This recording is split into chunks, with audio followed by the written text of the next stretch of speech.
Halo semuanya, selamat datang di saluran YouTube saya. Nama saya Vikas Nera dan dalam video ini saya akan menunjukkan cara membuat server SMTP yang memungkinkan Anda mengirim email tak terbatas secara gratis tanpa biaya apapun. Dalam video ini saya akan menjelaskan cara menggunakannya. Bagaimana cara membuat server SMTP gratis? Jadi, tonton videonya sampai akhir. Jika Anda belum berlangganan saluran YouTube saya, silakan berlangganan di sini karena saya akan mengunggah banyak video terkait pemasaran email. Dalam video ini, saya akan menunjukkan cara memasang server surat pos. Server surat pos adalah server surat sumber terbuka yang dapat Anda gunakan secara gratis. Di sini, kita akan menggunakan mesin VPS dari DigitalOcean. Saya menyebutnya gratis karena DigitalOcean menawarkan kredit dolar gratis selama 2 bulan.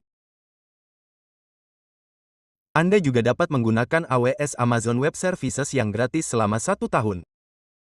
DigitalOcean lebih sederhana dan sangat mudah digunakan. Itulah sebabnya saya merekomendasikannya. Mengerti? Jadi, apa langkah pertama? Anda harus masuk ke DigitalOcean. Bahasa Indonesia, saat Anda masuk, Anda akan melihat dashboard seperti ini. Cukup klik proyek baru. Proyek akan meminta nama, jadi, masukkan nama apapun yang Anda suka. Setelah itu, tampilannya akan seperti ini. Baiklah, jadi, apa langkah berikutnya? Klik buat lalu pilih Droplet.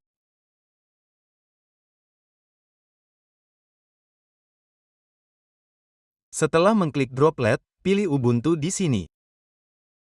Oke, itu akan muncul. Pilih versi manapun yang Anda inginkan. Saya akan membiarkannya sebagai default untuk saat ini. Kemudian saya akan memilih mesin seharga $10 ini di sini. Anda juga dapat memilih $51 jika Anda mau. Baiklah, saya akan memilih yang ini untuk saat ini karena 2 GB dan 1 CPU sudah cukup bagi saya. Dari sini, Anda dapat memilih wilayah pusat data. Saya akan membiarkan New York sebagai default. Oke.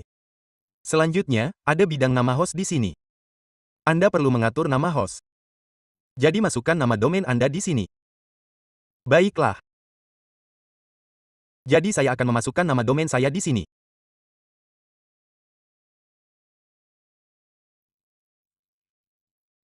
Atau sebelum itu saya akan menambahkan sesuatu seperti server-server sebagai subdomain server.me domain.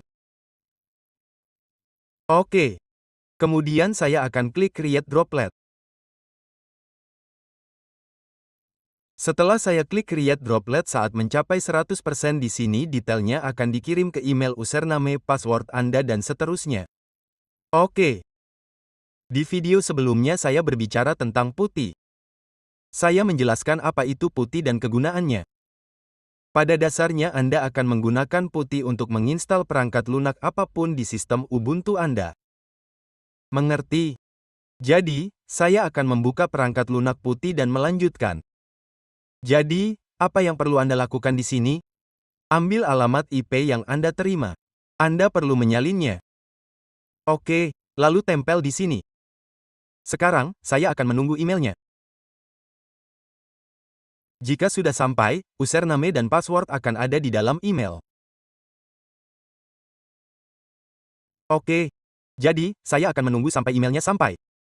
Sampai saat itu, saya akan menjeda videonya. Jadi, email dari DigitalOcean sudah sampai.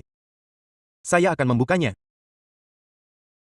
Dan lihat di sini. Saya telah menerima alamat IP, nama pengguna root, dan password saya di sini. Jadi, saya telah memasukkan alamat IP saya di sini.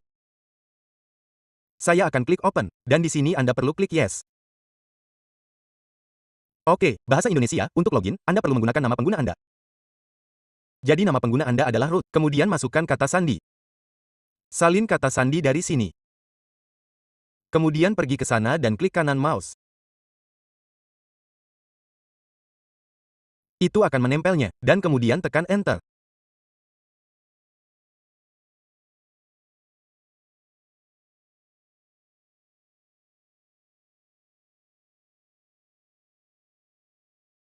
Setelah itu, Anda harus memasukkan kata sandi yang sama lagi. Kemudian masukkan kata sandi baru. Sekarang, tetapkan kata sandi baru khusus Anda sendiri. Jadi, saya akan memasukkan kata sandi baru saya. Jika meminta untuk mengetik ulang, saya akan melakukannya juga. Saya membuat kesalahan di sini sebentar. Setelah itu, saya akan menekan Enter. Maaf, itu tidak cocok. Saya memasukkannya dengan salah beberapa kali karena kesalahan. Saya harus masuk ke mesin ini lagi. Mari kita buka putih. Masukkan alamat IP kita di sini. Salin kata sandi ini.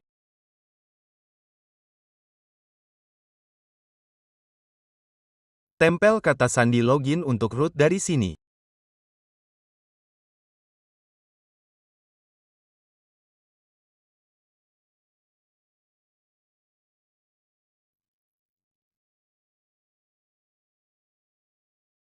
Tempel lagi di sini dan masukkan kata sandi baru dengan benar.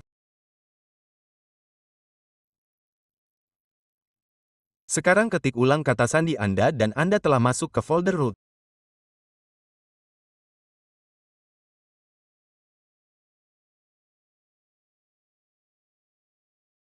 Jadi setelah ini Anda perlu menjalankan perintah sederhana seperti ini. Saya akan menyalinnya.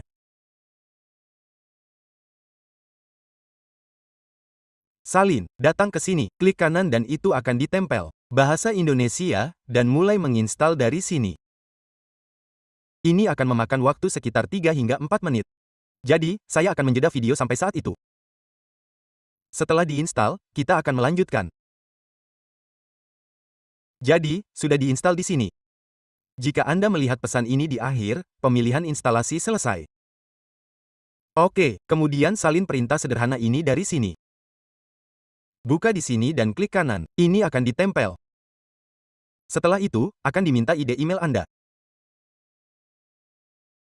Jadi masukkan ID email Anda seperti aplikasi email atau nama domain Anda.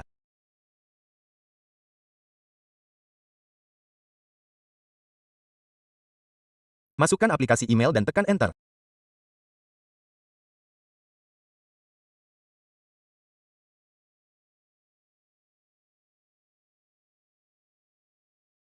Selanjutnya, masukkan nama depan Anda karena nama belakang saya adalah Nara. Oke, kemudian masukkan kata sandi dan tekan Enter. Sekarang pengguna Anda telah dibuat.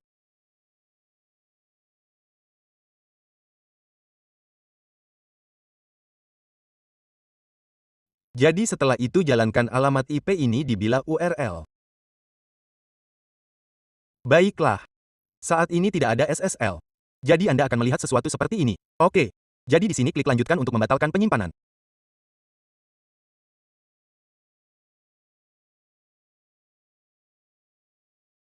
Setelah ini, masuk dengan memasukkan ID email dan kata sandi pengguna yang baru saja Anda buat.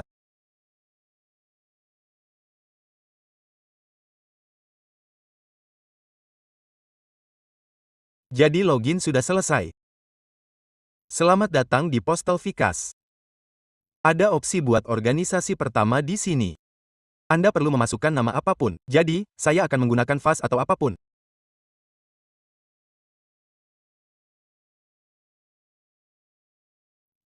Saya akan menamainya karena testing-testing.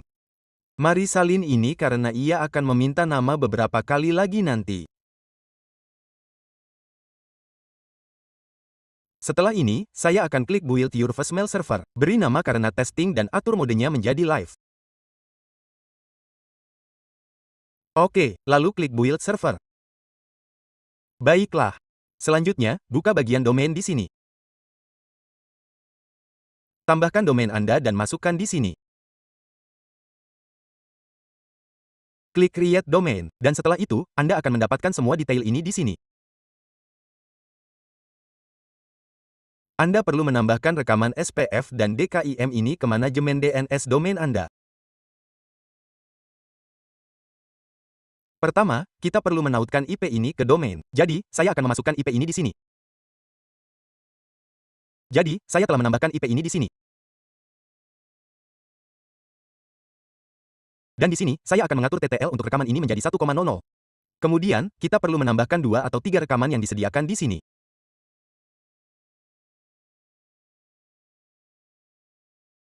Setelah IP ini ditautkan ke domain, Anda tidak perlu menggunakan IP itu lagi.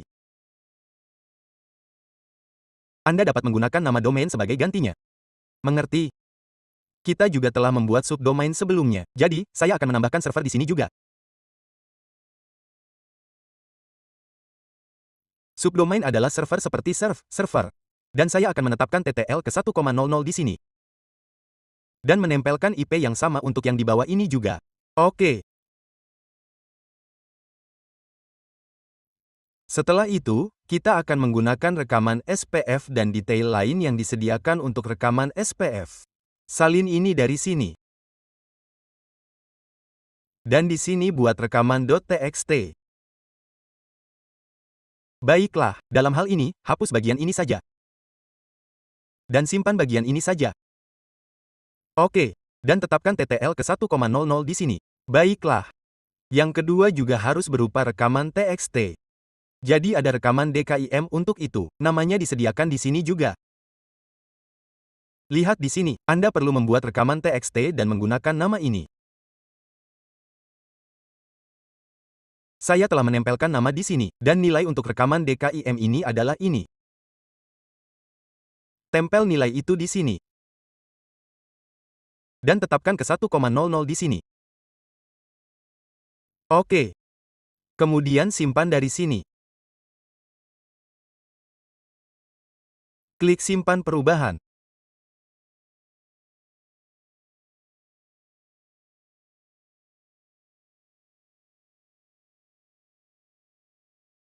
Jadi semua rekaman telah disimpan di sini. Baiklah. Apa langkah selanjutnya setelah itu? Apa nama saat ini di sini? Kita perlu menyiapkan SMTP. Jadi tambahkan SMTP Anda terlebih dahulu. Di sini ada dua opsi, SMTP dan API. Jadi kita akan menyiapkan SMTP. Beberapa perangkat lunak memerlukan API. Mereka dapat mengirim email menggunakan API. Anda juga dapat membuat API jika diperlukan. Kita juga akan menyiapkan SMTP di sini. Dan kita perlu memberinya nama di sini. Saya akan menamainya testing dan mengaturnya untuk memproses semua pesan. Oke. Lalu klik create. Jadi sudah dibuat di sini. Nama ini sudah ditetapkan. Ini kuncinya. Baiklah, lalu saya akan masuk ke sini ke smtp2o.net. Di sini Anda dapat memeriksa apakah SMTP Anda berfungsi.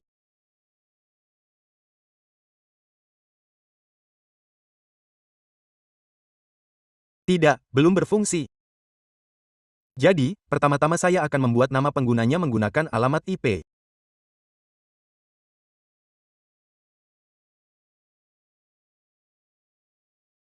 Di sini adalah SMTP. Kita perlu memasukkan alamat IP di sini diikuti dengan nama. Masukkan nama login yang kita tetapkan sebagai testing di sini dan salin. Masukkan di bagian kata sandi. Kita telah mengaturnya sebagai mail. Masukkan ID email itu di sini di mail from enter an email. Gunakan pengguna yang kita buat. Masukkan itu. Bahasa Indonesia, dan di sini saya akan memasukkan ID email saya.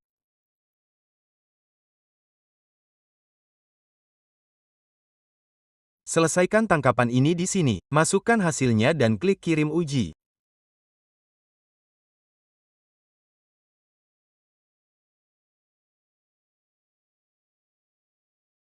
Lihat di sini, email berhasil dikirim di bawah ini.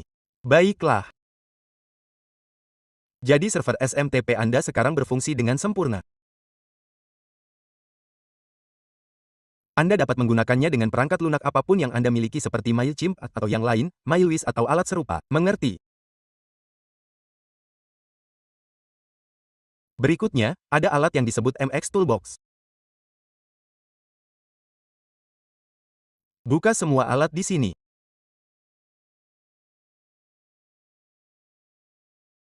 Setelah membuka semua alat, periksa SPF dan DKIM Anda karena Anda baru saja menambahkan nilai tersebut ke manajemen DNS. Jadi verifikasi apakah mereka telah diindeks di sini.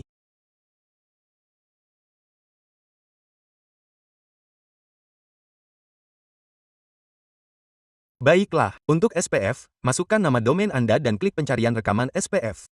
Untuk DKIM, tempel di sini dan salin nilai ini.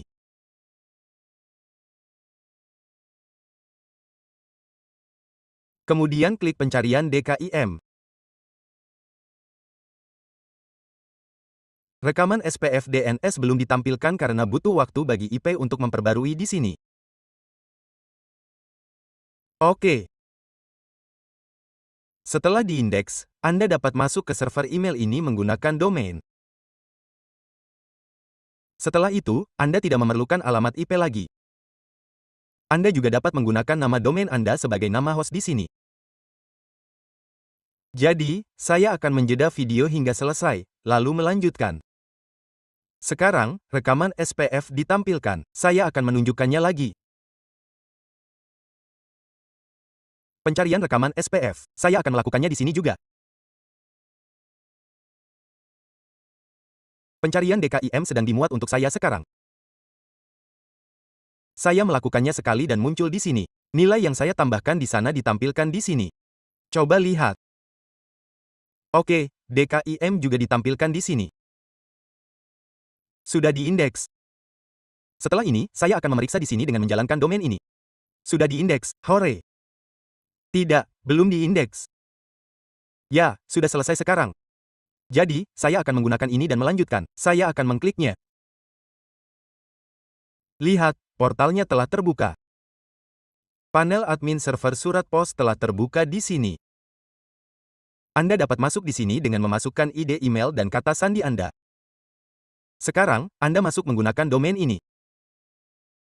Mari coba mengirim email menggunakan domain ini. Berhasil atau tidak? Saya akan melakukannya di sini. Dan saya akan mengklik kirim uji. Lihat di sini. Email berhasil dikirim. Itu berarti pengaturan DNS Anda telah berhasil ditambahkan di sini. Selesai. Dalam video ini, saya menunjukkan cara membuat server surat pos dari awal, cara mengaturnya dan menambahkan SPF dan DKIM ke domain Anda, dan saya juga mengujinya di server SMTP untuk menunjukkan bahwa email berhasil dikirim.